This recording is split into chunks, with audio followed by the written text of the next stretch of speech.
Yan, ang nangyari po kasi ngayon ay, ayun na nga, sinugod nga, no? Sinugod ang bahay ng mag-asawang Diskaya. So, kung nakita nyo naman, at sino pong nakapanood po dyan, no, sa nangyari sa Indonesia, paki-comment po, no? Sino po yung mga nakakapanood dyan? Sabihin nyo po yes, no? Kung napanood nyo po ang pangyayari sa Indonesia, mga kababayan, na mismo pinasok po nila ang mga bahay ng mga kurakot. Yung mga bahay ng mga politician sa Indonesia na halos times 10 ang taas ng kanilang pondo na kinuha sa pera ng kanilang bayan, na kung saan galit ang mga kabataan at ito'y nagprotesta at nagkaroon nga di umano ng riot, no? At sinunog nga ang kanilang House of Representatives at ang Senado ay sinilaban. So mga kababayan, ito po, meron po ako ipakita sa inyo na kung saan, no, mismo mga kababayan, nakita nyo po nangyayari ngayon na ang bahay po, no, ng pamilyang Diskaya ay talaga namang nilusob po, no, nilusob mga kababayan ng mga militanting grupo na kung saan po ay nagprotesta po doon, no. Hindi po kasi nila matanggap, mga kababayan, na binaboy po sila or binaboy po tayo at ang ating pinaghirapang pera po, mga kababayan, ay naibulsa nga po nitong mag-asawang Diskaya. So ito na ha, mga kababayan. Pakita ko sa inyo. Nako po. Ito po ito sa GMA News po ito ha. Kita po nyo ha, mga kababayan. Ayan po Kita ninyo. Delikado yan.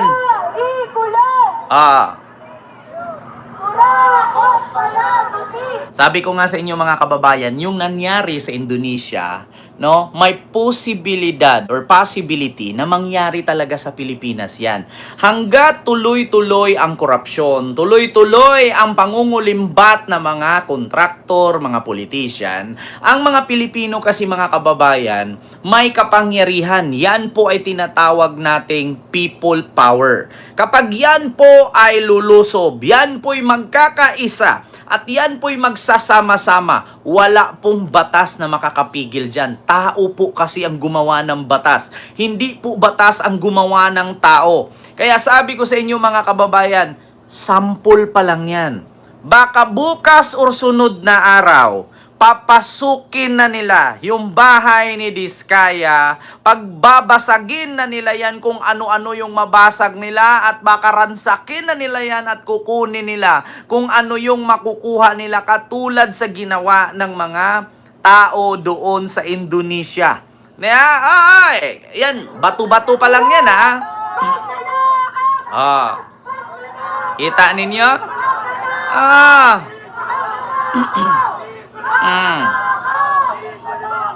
Diba? Kita ninyo? Kinalampag. Binato ng putik. Sinulat-sulatan. Diyos ko. Mga kababayan, ito, gusto ko lang sabihin sa inyo.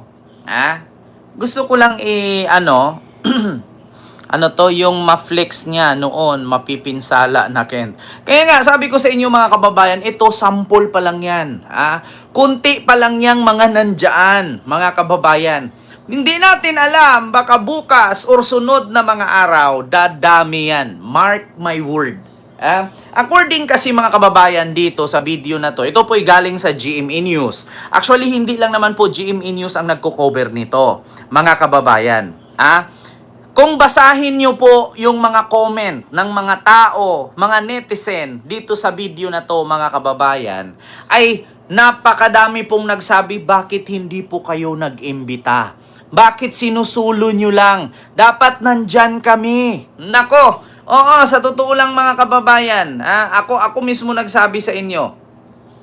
Napakadami po ang mga nagsabi, mga kababayan, na bakit daw nagsulo sila? Bakit daw hindi nag-iimbita? Nako, sabi ko sa inyo, mga kababayan, bukas o makalawa, kulang pa yan. Nako, mga kababayan, like po tayo. Sa nakita nyo po na pangyayari, mga kababayan, ngayon, ay hindi po magkalayo sa nangyari sa Indonesia. Ito, kung nakita ninyo, kinalampag lang.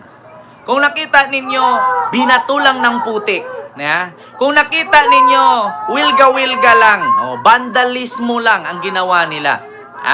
Kung ipakita ko sa inyo ang ginawa ng mga Indonesian nasyonal sa kanilang mga politician sa bansa nila, mga kababayan.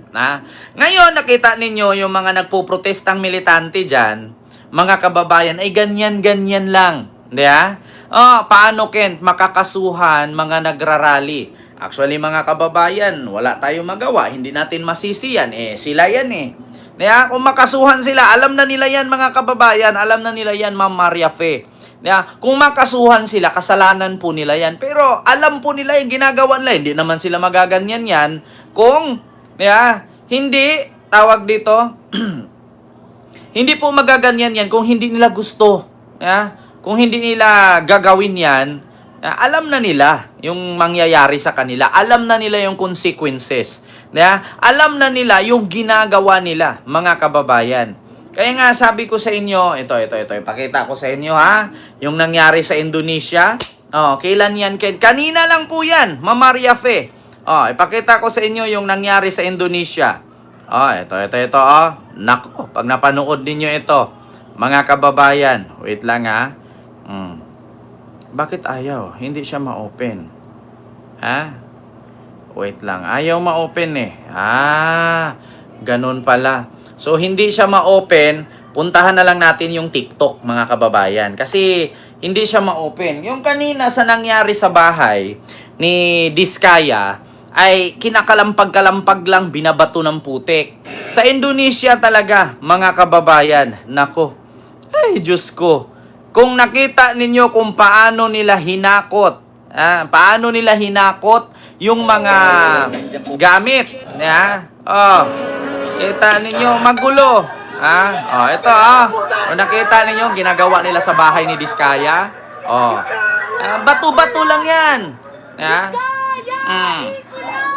Kita ninyo, mga putik lang yan. Ayan, ang daming mga sumugod, lumusob. Sample pa lang yan. Di natin alam. Baka bukas.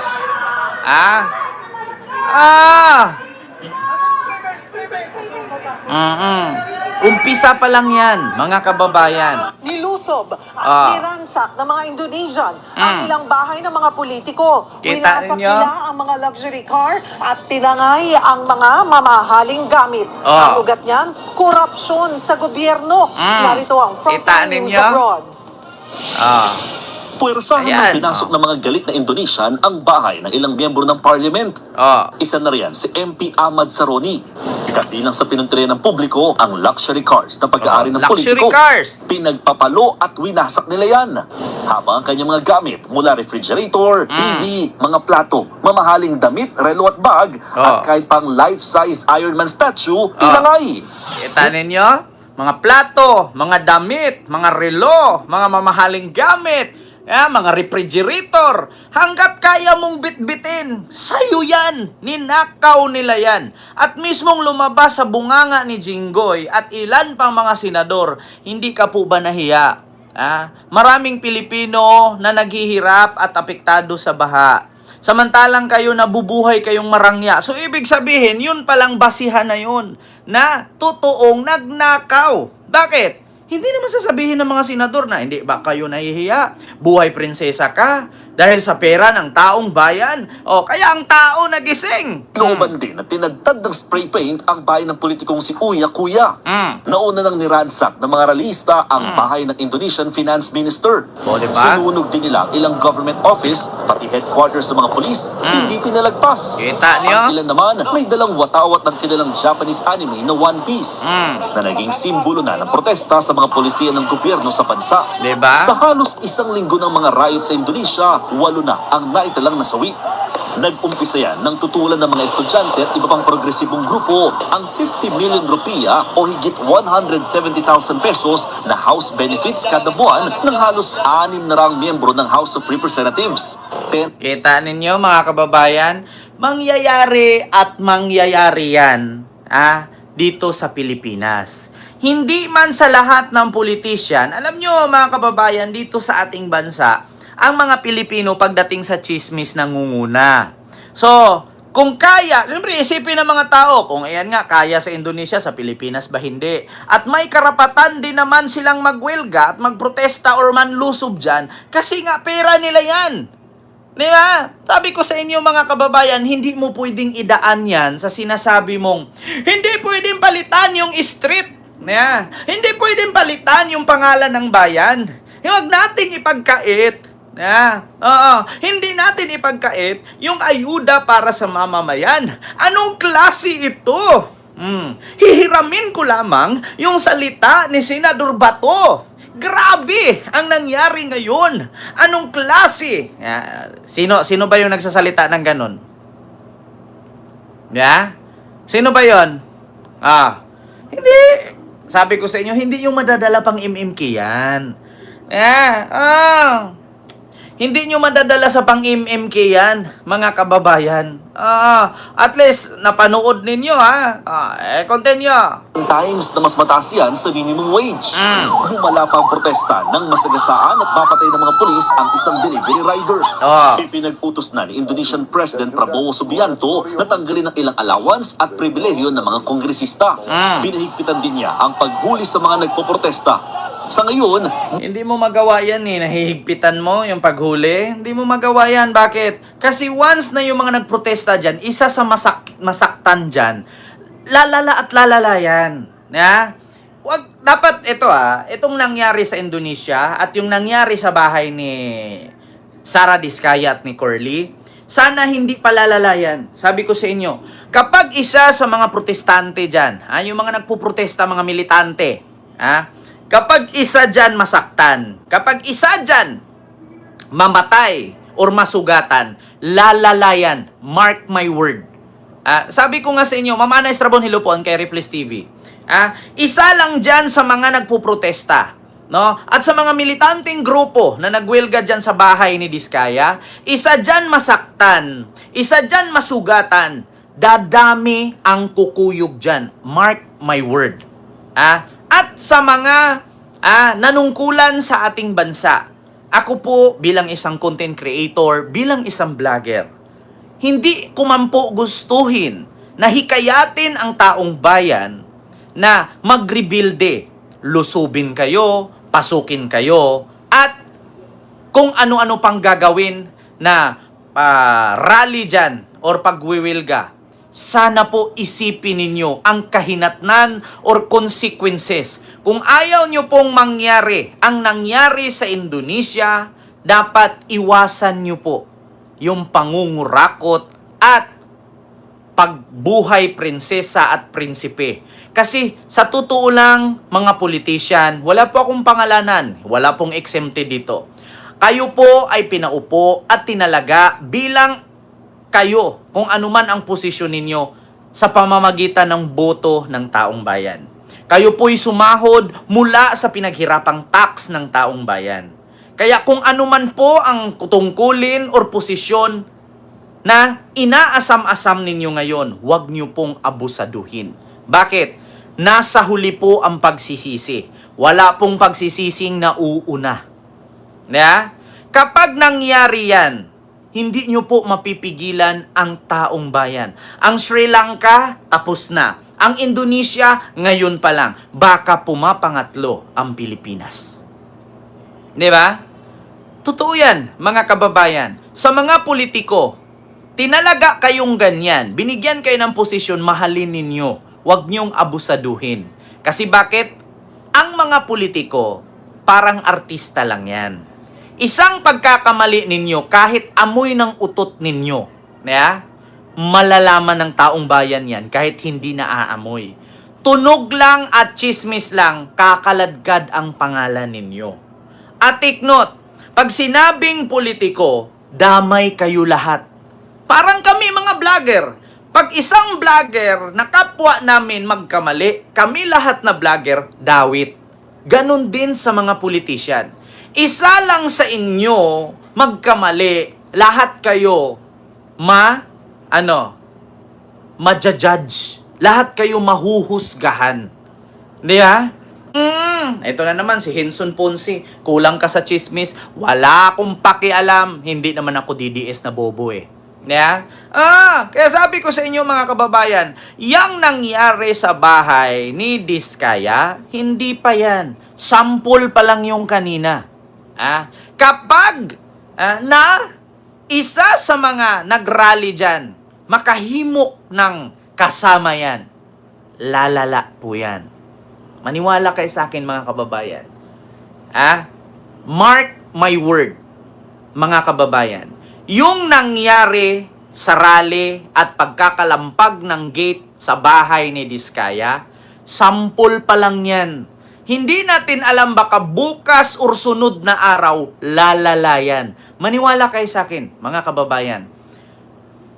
Aalahanin ninyo, hindi napapagod ang mga relihista kapag hindi nila nakakamit ang gusto nila. Take note, ilang buwan silang tenga. Sa simula nung umupo si Marcos, wala nang masyadong rally. Simula nung umupo si Digong, may rally man pero paunti-unti. Tandaan ninyo, yung mga rallyista, marami yan, tahimik lang. Dudubli pa yan. Maniwala kayo sa akin. Maniwala kayo. Dudubli pa yan. Nakaraang araw lang, rally-rally lang, di ba? Sigaw-sigaw lang sa harapan, di ba? Pagkasunod araw, anong ginawa? Ayun na, kinalampag na yung gate, binato na ng putik, sinulat-sulatan na. Baka sunod araw dyan, aakyat na ng bakod yan. Sabi ko sa inyo mga kababayan, kayo mga senador at mga kongresista, sisiguraduhin ninyo na yung pag-imbestiga ninyo sa Senado at sa Kongreso na may kahahantungan yan. Kasi kapag walang mangyari sa pag-imbestiga ng Senado at Kongreso, taong bayan ang gagalaw. Good luck. Sabi ko sa inyo, hindi naman po pwedeng magdeklara si PBBM ng martial law. Bakit siya magkaroon ng martial law hindi naman buong bansa ang nagkakaganyan? Kundi isang tao lang naman ang nilusob nila. Pwedeng mag-martial law sa lugar lang nung saan? Sa lugar ni Diskaya. Ang problema, wala pong kapangyarihan si Mayor Vico Soto na magdeklara ng martial law dyan sa street nila Diskaya. Nakakahiya naman, nag-martial law ka tapos sa isang street lang. Anong klaseng martial law yun? Meron po sa saligang batas or sa Philippine Constitution mga kababayan na pupwede ka lang po magdeklara ng martial law kung hindi na kayang kontrolin ng otoridad, no, or mga kapulisan or kasundaluhan ang pangyayari, or else may mga pandemya katulad ng mga malalalang sakit na hindi na kayang makontrol ng mga namumuno. Pero kung buong street lang naman at nagkakagulo, pake ang presidente. Bakit magdideklara si PBBM ng martial law? Dyan lang naman sa lugar ni Diskaya. Ang problema lang mga kababayan, hindi po lahat ng kongresistang kurakot at sangkot dyan sa flood control ay magkadikit-dikit ang bahay. Magkakahiwa-hiwalay po yan. Malay natin, yung isang kongresista na kumamkam din ng bilyon, susugurin din yan. Yung mga ari-arian niya doon, biglang papasukin din yan. Hindi po pwedeng magdeklara si Marcos dyan. Bakit? Hindi naman po lahat ng congressman sangkot dyan sa katiwalian na yan. Hindi po masisisi ni Diskaya at iba pang mga politician kung susugurin sila ng taong bayan kasi nga ginawa po nila yan. Kita ninyo, meron ngang kumakalat ngayon mga kababayan na di umano isang congressman tumakas at nasilayan nila sa may airport. Kita ninyo mga kababayan, sino ba yung congressman ditong napanood ko na ito sino to? Congressman Dong Gonzales sa NAIA Terminal 1. Nakita nitong isang news scooper, mga kababayan. Ito po siya, ito po. Wait lang. Buksan natin, mga kababayan. Ay, hala, hindi siya pwedeng buksan. No? Ito po, mga kababayan. Ayan, nakita po yung congressman anong pangalan niya? Spotted Congressman Dong Gonzales sa NAIA Terminal 1, maglilipat bahay na ba? Ayan po siya nakatayo mga kababayan, kasama po niya yung babaeng naka-pink, no? Ito po siya, si Congressman Dong Gonzales. Actually ito po siya saan ba dito? Dong Gonzales ba? Wait. Kasi hindi mapi-play mga kababayan yung video eh. Kumbaga parang sa ano lang kasi to eh, sa trends. Wala kasi tayong trends eh. So, na-screenshot ko lang kanina. Marami, actually, sinabi din po ni Senador Marcoleta, mga kababayan, na napakarami na po ng mga kontratista, no? Yung mga kontraktor na lumayas nga, no, at lumipad na nga ng ibang bansa. At kung saan mga kababayan nagdeklara na nga ang Senado ng lockout order dito sa mga kontraktor or kontratista na hindi payagang makaalis ng Pilipinas. Sabi ko nga sa inyo mga kababayan, magsilayasan yan. At isa pa nga sa hinahanap ngayon mga kababayan ay itong si Congressman Saldico. Si Dong Gonzales, sabi ni Sir Ralph. Ito nga, isa sa hinahanap mga kababayan, si Congressman Saldico. Ang tanong mga kababayan, nasaan nga po ba si Congressman Saldico? Kasi isa po siya sa iimbestigahan at tatanungin doon sa Kongreso. Ngunit wala nga daw po ito mga kababayan kasi daw po di umano nasa Amerika at nagpapagamot. 'Di ba? Mga kababayan. So, kakapagamot lang nakaraan. Papagamot ulit ngayon.